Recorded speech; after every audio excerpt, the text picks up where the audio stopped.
Ladies and gentlemen, silent please.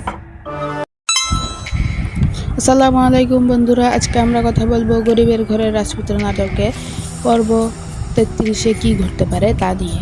৩২ নম্বর পর্বে আমরা দেখেছি একের পর এক চমক। পূর্বাচলের ১০০ একর জমি নিলামে অনিককে হারিয়ে দেয় সাব্বির।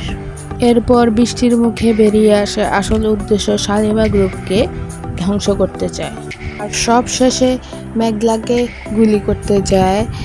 এরপর অনিকের গার্ডরা ধরে ফেলে এবং দেখতে পায় সে সাব্বির। এখন প্রশ্ন হলো ৩৩ নম্বর পর্বে কি ঘটতে পারে। আমার মনে হয় ৩৩ নম্বর পর্বে সাব্বিরকে ধরা হবে, কিন্তু সাব্বির বলবে সে নির্দোষ, আসল শুটার অন্য কেউ। তখন অনেক বুঝতে পারবে পুরো ঘটনার পিছনে আরও কোনো বড় ষড়যন্ত্রও চলছে। অন্যদিকে শালিমা বিল্ডার্সের সবচেয়ে বড় শত্রু ওমর জাফর ও বৃষ্টি মিলে নতুন পরিকল্পনা করছে।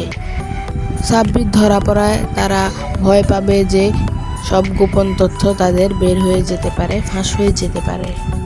তারা সাব্বিরকে চুপ করিয়ে দেওয়ারও চেষ্টা করতে পারে। এদিকে মেঘলার প্রতি অনিকের বিশ্বাস ও ভালোবাসা আরও গভীর হতে পারে। মেঘলার জীবন বাঁচাতে গিয়ে অনিক নিজের জীবন ঝুঁকিতে ফেলছে, তা দেখে মেঘলাও আরও আবেগপ্রবণ হয়ে যাবে।